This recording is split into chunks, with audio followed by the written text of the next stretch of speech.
Salahkah kami saling menyayangi? Sudah kemenjadian saya begini? Asalkan aku dan dia bahagia.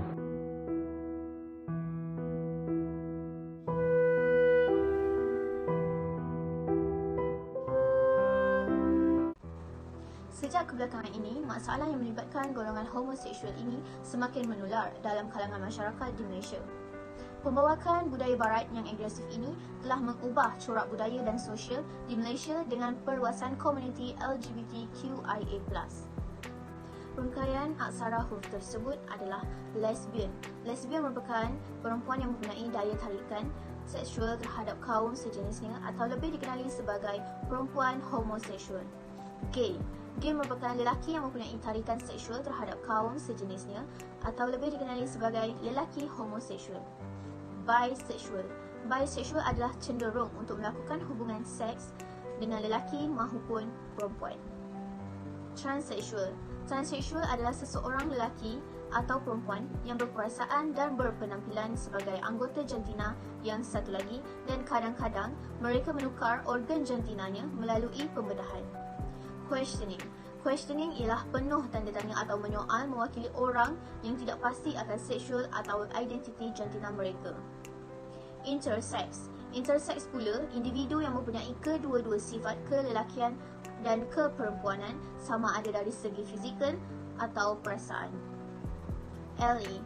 LA ialah bersekutu atau asexual, bergantung kepada sesiapa anda bercakap dan selalunya bertujuan untuk melindungi orang lain yang tidak termasuk. Antara objektif yang kami sasarkan dengan melakukan kajian ini iaitu yang pertama, untuk mengkaji faktor-faktor yang mempengaruhi pembentukan komuniti LGBTQIA+ di Malaysia. Objektif kami yang kedua iaitu untuk mengkaji perkara yang dituntut oleh komuniti ini sehingga isu ini berluasa dan mencapai tahap global. Objektif kami yang ketiga adalah untuk mengkaji pendekatan terhadap golongan LGBTQIA+ dari segi Islam kerana ketandusan ilmu manusia mengenai undang-undang syariah amat membimbangkan. Seterusnya kita menyingkap isu yang menjadikan LGBTQIA+ ini bukan salah satu norma manusia. Rupanya terdapat perbalahan dari sudut pandangan Islam yang di mana disangkal dengan adanya kajian manusia, kajian genetik jantina dari lahir, mereka dikatakan mereka lahir sebegitu rupa sejak azali. Mari kita lihat dari pandangan Islam daripada surah Al-Fatir ayat yang ke-11, maksudnya Allah menciptakan kamu dari tanah, kemudian dari air mani. Kemudian dia menjadikan kamu berpasangan lelaki dan perempuan. Tidak ada seorang perempuan pun yang mengandung dan melahirkan di luar pengetahuannya. Jelas bahawa lelaki dan perempuan diciptakan untuk saling melengkapi dari segi emosi maupun fisiologinya. Namun golongan ini menyangkal ayat suci Al-Quran yang bukan beragama Islam maupun yang beragama Islam mengatakan ayat Al-Quran ini sudah tidak relevan. Bukan untuk zaman teknologi kini. Astaghfirullahalazim. Na'udzubillah min zalik. Tidak tahu, tidak sedar mereka tentang Al-Quran, mukjizat agung yang diturunkan kepada Nabi Muhammad SAW, kekal terpelihara keaslian dan kehebatan kalam Allah ini sehingga tibanya yaumul qiyamah, hari kiamat. Persoalan dari persoalan menjadi tanda tanya, maka suatu kajian di Amerika Syarikat yang diketuai oleh seorang lelaki gay yang merupakan ahli biologi pengkomputeran mendapati 4% hingga 10% rakyat desanya adalah homoseksual. Dikecilkan sebilangan lagi telah dilihat mereka lahir dengan sifat dan tingkah laku berlainan jantina kelahiran mereka diterima oleh ahli keluarga dan masih aman tinggal bersama tanpa sebarang konflik. Kita lihat kajian mengenai pandangan pelajar dari Universiti Teknologi Petronas terhadap golongan ini. Rata-rata respon yang diterima adalah golongan ini ingin mencuba sesuatu yang lain, iaitu seks di luar tabi'i. Yang menjadi daya tarikan adalah apa yang diraih jika melakukan perkara ini lain daripada lain. Itu yang menjadi titik tolaknya.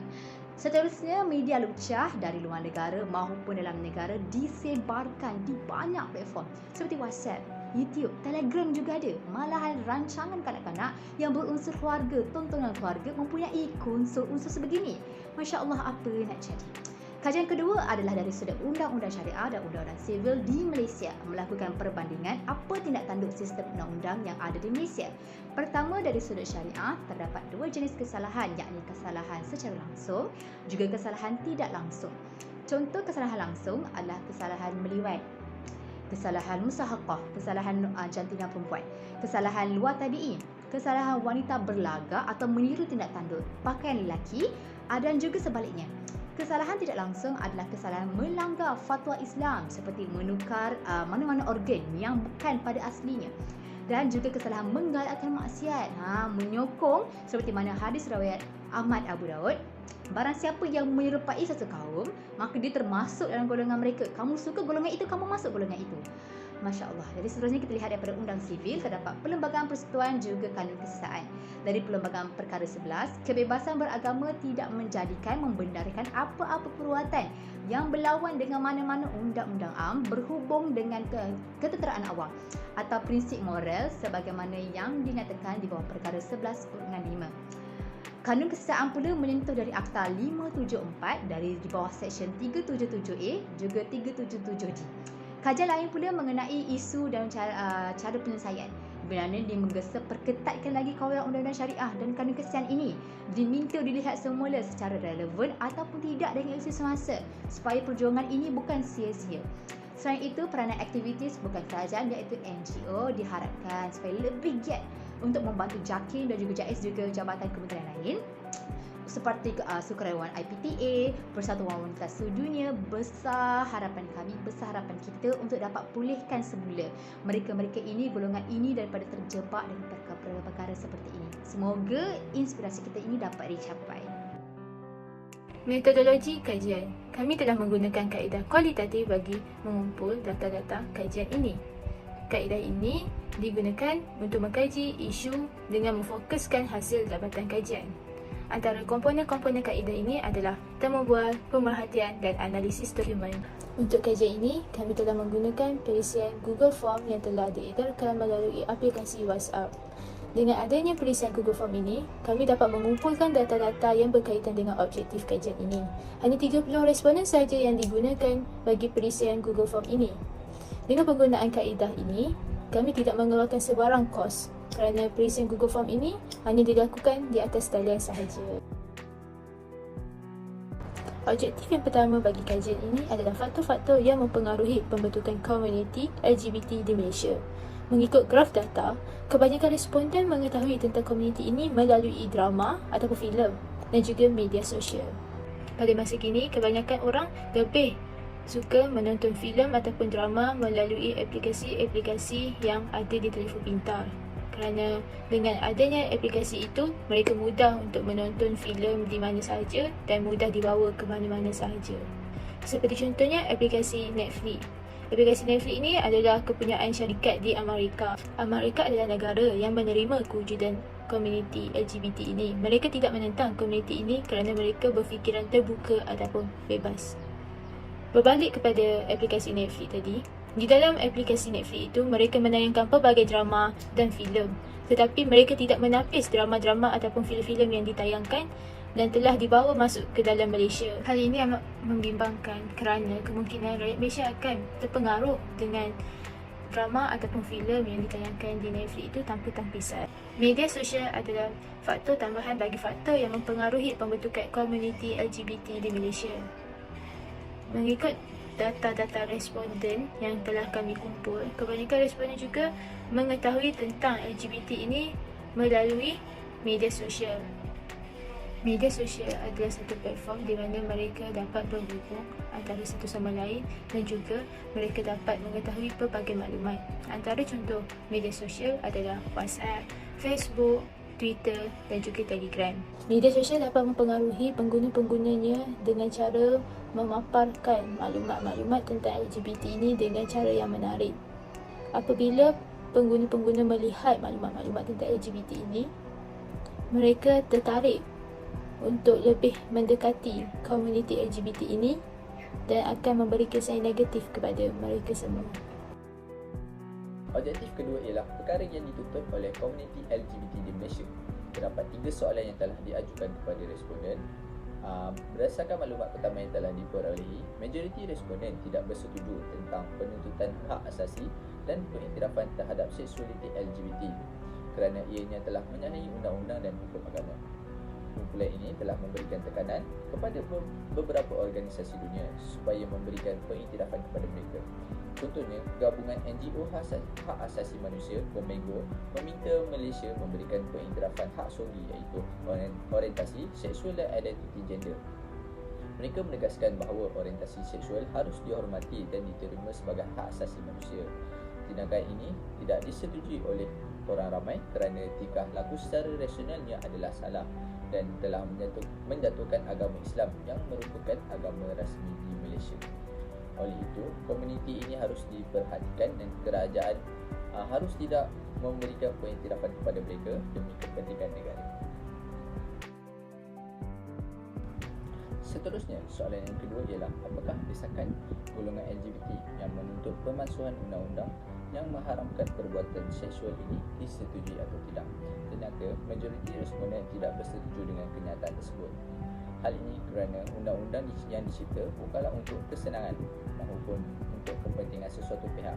Sebagai contoh, mereka berkempen meminta penghapusan Seksyen 377A di Kanun Keseksaan Akta 574 yang melarang liwat dan seks rongsak dengan mendakwa bahawa undang-undang tersebut menidakkan prinsip kebebasan manusia. Terdapat 8 perkara yang ditutup oleh kumpulan LGBT, iaitu yang pertama, aktiviti seks sesama jantina; yang kedua, pengiktirafan terhadap hubungan sesama atau berlainan jenis; yang ketiga, perkahwinan sesama jantina; yang keempat, pengambilan anak angkat; yang kelima, membenarkan gay dan lesbian untuk berkhidmat dalam tentera; yang keenam, gender; yang ketujuh, anti-diskriminasi berdasarkan orientasi seksual; yang ke-8, memperjuangkan undang-undang untuk identiti, gender dan ekspresi. Hak-hak yang diminta sangatlah bertentangan dengan undang-undang dan agama. Perbuatan homoseksual ini patut diharamkan di dalam undang-undang kerana jika mereka dapat mengamalkannya, maka ia boleh mendatangkan kemudaratan dan kesan buruk kepada diri dan masyarakat sekeliling. Soalan yang terakhir ialah apakah responden bersetuju atau tidak tentang kenyataan golongan LGBT bahawa setiap warga negara bebas dan tidak boleh didiskriminasikan atas alasan jantina dan agama dalam undang-undang? Ternyata majoriti juga tidak bersetuju dengan kenyataan tersebut. Menurut perkara 8-1, perlembagaan persekutuan yang menjamin perlindungan yang adil kepada semua warga negara di bawah undang-undang. Kemudian perkara 8.2 yang menyatakan bahawa tidak ada individu yang akan didiskriminasikan dalam undang-undang atas alasan agama atau jantina. Golongan LGBT ini telah berselindung di sebalik propaganda kebebasan demi mempertahankan tindakan mereka. Memang warga negara bebas untuk membuat keputusan dan pilihan di tangan mereka sendiri, tapi mereka tidak boleh memilih untuk menjadi seperti golongan LGBT ini. Ini kerana sudah terang lagi bersuluh bahawa golongan ini amatlah bertentangan dengan syariat agama Islam dan telah ditentang oleh masyarakat sekeliling. Objektif yang ketiga ialah pendekatan terhadap golongan LGBTQIA+ dari perspektif Islam. Kami telah membuat soal selidik mengenai cara terbaik untuk menyantuni golongan ini mengikut syariah. Majoriti responden sangat bersetuju dengan cara ibu bapa dan pendidik perlu memberikan keprihatinan untuk menangani isu LGBTQIA+ ini. Hal ini kerana kebanyakan golongan LGBTQIA+ ini terdiri daripada golongan remaja sekolah dan penuntut institusi tinggi. Mereka mudah terpengaruh dan terjebak di dalam isu ini oleh kerana pengaruh rakan-rakan sekeliling mereka. Ibu bapa dan pendidik adalah antara individu yang dekat dengan golongan remaja sekolah dan penuntut institusi tinggi. Ibu bapa boleh menasihati anak-anak mereka dan pendidik boleh mengadakan aktiviti yang berkaitan dengan kerohanian pelajar dan ianya dapat memberi kesedaran kepada mereka. Kesimpulannya, kumpulan LGBT dapat dilihat sebagai kategori songsang yang telah menentang rasional manusia Walaupun kumpulan ini telah diakui secara meluas di barat, namun ini adalah sesuatu yang tidak dapat dilakukan di negara-negara timur kerana kepercayaan budaya dan agama yang berbeza. Cadangan untuk menyelesaikan masalah ini adalah pihak berkuasa harus memainkan peranan dalam menyekat penularan LGBT. Contohnya, kesalahan tertentu mesti dikaji dengan teliti untuk mengenal pasti mana-mana tindakan jenayah atau sivil yang telah dilakukan oleh kumpulan-kumpulan ini untuk memastikan undang-undang kekal relevan dari tahun ke tahun. Tujuannya adalah untuk memastikan setiap permasalahan baru yang muncul di dalam negara, terutama berkaitan LGBT, dapat diatasi dengan secepat mungkin. Pihak berkuasa juga harus menggunakan strategi yang komprehensif untuk membanteras segala aktiviti yang berkaitan dengan LGBT. Contohnya, pegawai dibenarkan di bawah Seksyen 15-2-F untuk tidak membenarkan program yang berkaitan dengan LGBT atas faktor sensitiviti agama dan budaya masyarakat Malaysia. Harapan agar usaha yang telah dibincangkan ini dapat menyedarkan mereka bahawa apa yang dilakukan selama ini bukanlah fitrah kehidupan manusia dan membantu mereka supaya kembali ke pangkal jalan. Sekian, terima kasih.